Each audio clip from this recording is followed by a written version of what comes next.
ఫరోను అతని సైన్యమును ఎర్ర సముద్రంలో ఆయన ముంచివేశాను.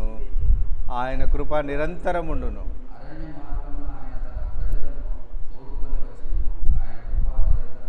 గొప్ప రాజులను ఆయన హతము చేసెను. ఆయన కృప నిరంతరం ఉండును.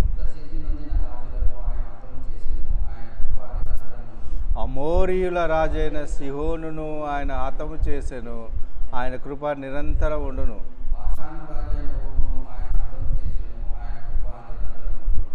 ఆయన వారి దేశంను మనకు స్వాస్థ్యముగా అప్పగించెను. ఆయన కృప నిరంతరం ఉండును.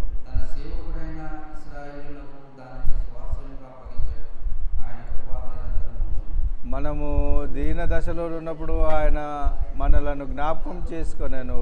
ఆయన కృప నిరంతరం ఉండును.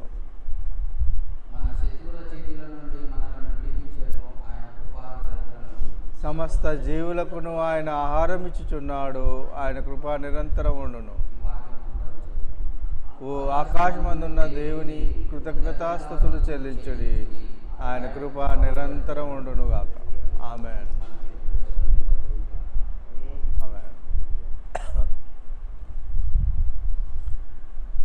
ఆయన ఇశ్రాయేలులను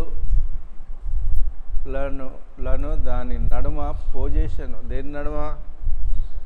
ఎర్ర సముద్రం యొక్క పాయలుగా చీల్చిన ఆ యొక్క ఎంత గొప్ప ఆశ్చర్యమో అది. ఇటు కూడా ఏమున్నది? నీళ్ళున్నాయి. ఇటు కూడా ఏమున్నది? నీళ్ళున్నాయి. మధ్యలో ఎట్లా నడుస్తున్నారు? వాళ్ళు నడుస్తున్నారు. ఓ ఎంత సంతోషమో అది. వాళ్ళు పోయినాక వీళ్ళు కూడా వస్తారు. ఆయన కృప నిరంతరం ఉండును. ఫరోను అతని సైన్యమును ఎర్ర సముద్రంలో ఆయన ముంచివేశాను. ఆయన కృప నిరంతరం ఉండు. అయితే వీళ్ళు పోయారు కదా, మనం కూడా పోదాం. మంచిగా ఎర్ర సముద్రంలో వాళ్ళు వస్తుర్రు ఇక వాళ్ళని కొడదామని. కానీ ఆయన ఏం చేసాడు? నీళ్ళు కప్పిండు. నీళ్ళు కప్పితే వాళ్ళందరూ ముంచివేసి చనిపోయారు. అందరూ చనిపోయారు. అరణ్య మార్గంలో ఆయన తన ప్రజలకు తోడుకొని వచ్చాను. అరణ్య మార్గము 40 సంవత్సరములు తోడుకొని వచ్చాను. 40 సంవత్సరాలు పెడుతుంది అంటే 11 రోజులలో వీళ్ళు పోవాలి.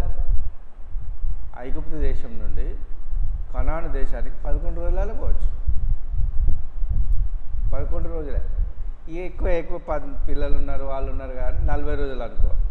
40 రోజులలో పోవాల్సింది వాళ్ళను 40 సంవత్సరాలు తిప్పాడు. ఎందుకు తిప్పాడు?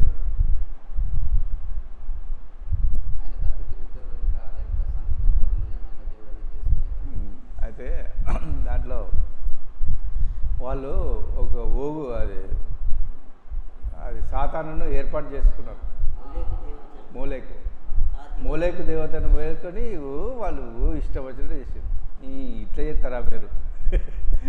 నేను ఇంత ఘనం చేసినాను, ఆశ్చర్యకార్యాలు చేసినాను, 10 ఆశ్చర్యకార్యాలు చేశాను, రప్పించినాను. మళ్ళీ వాళ్ళు వస్తుంటే వాళ్ళని ఆపి ఎర్ర సముద్రంను పాయలు చేశాను. ఎర్ర సముద్రంలో మీరు సముద్రంలో నడిచినారు. ఎట్లా నడిచినారు? ఆరిన నేల మీద నడిచినారు. ఎవరు చెప్పులు కూడా తడవలేదు. అట్టే ఇట్లా వస్తే మళ్ళీ ఇప్పుడు ఏం చేస్తున్నారు? మూలకు దేవత అంటున్నారు. ఓరి ఇది ఎక్కడిది అని వాళ్ళని అక్కడనే ఆపారు. అందరు చచ్చిపోయేదాకా అందరు చచ్చిపోయారు. ఇప్పుడు ఐగుప్తు నుండి ఎంతమంది అయితే వచ్చినారో వాళ్ళందరూ చచ్చిపోయారు. వాళ్ళు పుట్టిన కుమారులు అలా పోతారు అన్నట్టు. ఒక ఇద్దరు బతికిండ్రు. ఎవరు? యోషువ కాలేబు మాత్రమే అలా చేరుకున్నాడు. అక్కడ నుండి ఐగుప్తు నుండి వచ్చిన వార్లలో వీళ్ళిద్దరే ఉన్నారు. ఎవరు లేరు. వాళ్ళందరూ చచ్చిపోయేదాకా అక్కడే ఉంచాడు దేవుడు. బాగా కోపం బాగా. ఎందుకు? ఆ యొక్క అదే మలేకు దేవతను వాళ్ళు పూజిస్తున్నారు. వాళ్ళు ఏమంటారంటే, ఇప్పుడు నేను తీసుకుపోతే ఈ దేవుడే నన్ను నడిపించాడు. మోషే అంటాడు, దేవా వీళ్ళని నడిపించానంటే నడిపిస్తాను, కానీ 40 సంవత్సరాలు నిన్నే తిరగాలంటాడు. ఎందుకు దేవా అని అంటాడు. నిన్నే తిరగాల. వాళ్ళు మోలేకు దేవతను తీసుకొచ్చి వాళ్ళు మోలేకు దేవతను నన్ను నడిపించింది అని అంటారు కదంటే, దేవ మరి నేను తీసుకొని వచ్చినా కదా 40 సంవత్సరాలు వీళ్ళందరినీ నేనే తీసుకొని వచ్చినా కదా అంటే, నువ్వే తీసుకొని వచ్చినావు, మరి నేను కూడా పోను, కనాను దేశానికి నేను కూడా పోను అంటే. నువ్వు పోవయ్యా, నువ్వు పోవాలంటే లేదు నేను కూడా పో, నువ్వు వీళ్ళని చంపుతున్నావు కదా, ఇక్కడే చంపుతున్నావు కదా, నేను కూడా ఇక్కడే బాధపడి అంటాడు. దేవునికి ఆయనకి డిస్కషన్ అవుతుంది, బాగా డిస్కషన్ అవుతుంది, బాగా డిస్కషన్ అవుతుంది. అదే బాగా కోపం వస్తుంది. నేను వీళ్ళని మాత్రము ఒక్కరిని కూడా కాలేబును యోషువని తీసుకుపోతా అంటాడు. అయితే నేను రానిదేవా అంటాడు, డిసైడ్ అవుతాడు. ఉన్నది నేను రానిదేవా అని అంటే, నేను రానిదేవా అంటే ఆయన ఇక నువ్వు రాకుంటారు పర్వాలేదు, మరేమేం చేద్దాం, వాళ్ళు విగ్రహాన్ని తీసుకొని అందులోకి ప్రవేశించింది మాత్రం నేను సహించాను అని అంటే మరి నేను కూడా రాను అంటాడు. దేవునికి చాలా బాధ అనిపిస్తుంది, మోషే తీసుకుపోతలేదు కాదు. అయితే నువ్వు నెబో కొండ ఎక్కు, నెబో పర్వతం మీద నుండి అక్కడ నుండి ఇది చూడు, నేను ఇచ్చే దేశాన్ని, కనాన దేశాన్ని చూడు అని అంటే నెబో పర్వతాన్ని ఎక్కుతాడు, చూస్తాడు, అంతా చూస్తాడు, విశాలంగా, చాలా విశాలంగా ఉంటుంది. అదే ఇస్రాయేల్ దేశం, కనాను దేశమే. అప్పుడు కనాను దేశం ఉండే, ఇప్పుడు ఇస్రాయేల్ దేశం. కానీ ఆ యోర్దాను నదికి యువతల ఇస్రాయేల్ దేశము, యోర్దాను నవతి అవతలకు అది వేరే దేశాలు అన్నట్టు. అయితే ఇక యోర్దాను నది అవతలనే నెబో పర్వతం మీద నుండి చూస్తాడు అన్నట్టు ఆయన. నేను మాత్రము ఒక్కడిని మాత్రం వదిలిపెట్టాడు, అందరినీ చంపేస్తా, ఈ అరణ్యంలో అందరినీ చంపేస్తానంటే నన్ను కూడా చంపేద్దామని అన్న పర్వతం మీదకి ఎక్కువ నేను చూస్తానని చూస్తాడు. మొత్తం చూస్తాడు మోషకి, మొత్తం చూసి అలా అడుగుపెట్టాడు. ఈయన కొండ మీదకి వెళ్ళి చూస్తాడు కానీ అందులో అడుగుపెట్టాడు. ఎలా అడుగుపెట్టాడు? ప్రామిస్, పాలు తేనెలు ప్రవహించే దేశంలో అడుగు పెట్టాడు. ఈయన ఎందుకు పెట్టావా అంటే, మరి నా ప్రజలను నువ్వు ఎందుకు పెడతలేవు, ఎందుకు తీసుకుపోతలేవు అని అంటాడు. సరే కానీ నువ్వు అక్కడ ఉండు అని అక్కడే ప్రాణం తీసుకుంటాడు, అక్కడే పెడతాడు. చాలా గొప్ప ఆశ్చర్యకారం అది. అరణ్యము మార్గమున ఆయన తన ప్రజలను తోడుకొని వచ్చెను, ఆయన కృప నిరంతరముండును. గొప్ప రాజులను ఆయన హతము చేశాను, ఆయన కృప అనేది. గొప్ప రాజులు, వాళ్ళు ఎంత గొప్ప రాజులు అనుకుంటాను. లేదు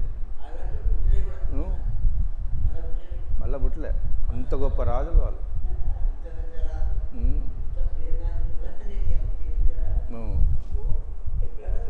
కానీ దేవుడు ఏం చేసిండు, వాళ్ళని హతం చేసిండు. ఇప్పుడు ప్రసిద్ధి నొందిన రాజులను హతం చేశాను. ప్రసిద్ధి నొందిండ్రు వాళ్ళు. ఎటువంటి వాళ్ళు? చాలా గొప్ప, ఏది అనుకుంటే అది చేస్తారు వాళ్ళు. ప్రపంచంలో ఏది అనుకుంటే అది చేస్తారు రాజులు. ఇప్పుడు ఇక్కడ ఇది తీసుకొని ఈ వరంగల్ మహానగరం అంతా కోట కడదామని అంటే కోట కట్టేస్తారు, అంత కట్టేస్తారు. వరంగల్ నగరం ఎక్కడ నుండి ఎక్కడ ఉన్నదో అంత కోట కట్టేస్తారు. అంత గొప్ప రాజులు వాళ్ళు. ప్రసిద్ధి నొందిన రాజులను ఆయన హతం చేశాను, ఆయన కృప నిరంతరం. అమోరీయుల రాజైన సిహోనును హతం చేశాను. అమోరీయులు అంటే ఎవరు? అమాస, ఇప్పుడున్న అమాస, ఇప్పుడున్న అమాసను ఆయన హతం చేస్తున్నాడు. మొత్తం కాల్చిపోతున్నాడు. పిల్లల్ని అందరినీ కాల్చేస్తున్నాడు. పిల్లలు అన్నం లేకుండా, అన్నం కూడా తీసుకోవద్దు వాళ్ళకు. బెంజమిన్ నెతన్యాహు ఏమన్నాడంటే, అన్నం కూడా వారికి తీసుకుపోతారంటే వాళ్ళు ఇప్పుడు 14,000 మంది 20,000 మంది చిన్న పిల్లలు చచ్చిపోతారు. అన్నం అల్లేక అలవాటించి చచ్చిపోతున్నారు. అయినా దేవుడు వాళ్ళకు ఇచ్చిన, అదే దేవుడు ఇచ్చిన శాపం. వాళ్ళు ఇట్లా 85,000 మంది చచ్చిపోయారు ఇప్పటికీ. ఇంకా 2-3 రోజులు అయితే 40,000 మంది పిల్లలు చచ్చిపోతారు అని న్యూస్లో చెప్పారు. అన్నము లేక అలవాటిస్తున్నారు. అయినా దేవుడు వాళ్ళని హతం చేయాలి అంతే చూస్తాడు అన్నట్టు. అమోరీయుల రాజు అంటే సిహోను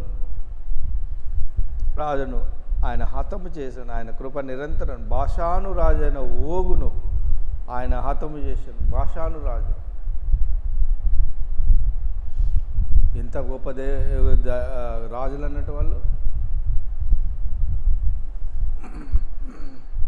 ఆయన వారి దేశమును మనకు స్వాస్థ్యంగా అప్పగించాడు. వారిని అందరిని నిలగొట్టాడు. అందరిని నిలగొట్టి వీళ్ళకు స్వాస్థ్యంగా ఇచ్చినాడు. ఇంత పాలు తేనెలు ప్రవహించు దేశం అన్నట్టు అది. అది పాలు తేనెలు ప్రవహించి ఎప్పుడు ప్రవహిస్తుంది అంటే ఈ 1000 ఏళ్ల కాలంలో ఆయన పాలు తేనెలు ప్రవహిస్తారు. ఎంత మంచి డైట్ అన్నట్టు అది, పాలు తేనె. ఇక ఆ డైట్కి మించిన వేరే లేదు ఇక. పాలు తేనెలు.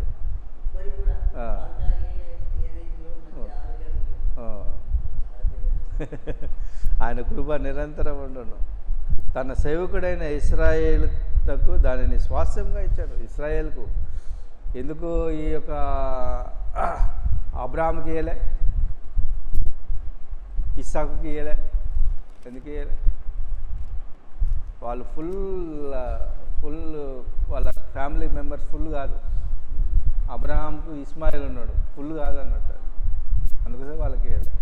ఇస్సాకు ఏషావు ఉన్నాడు, అందుకోసం ఆయనకి ఇయ్యలే స్వాస్థ్యం.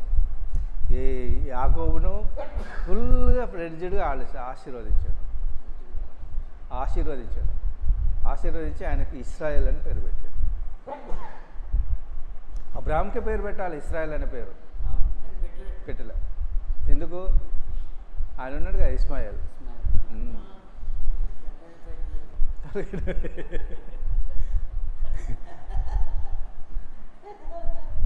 అబ్రహాంకు ఆయన ఇయ్యలేదు.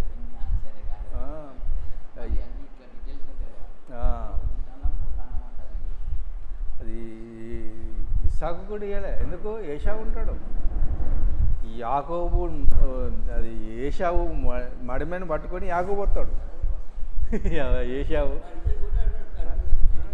తల్లి గడపలకు కొట్లాడుకుంటాడు.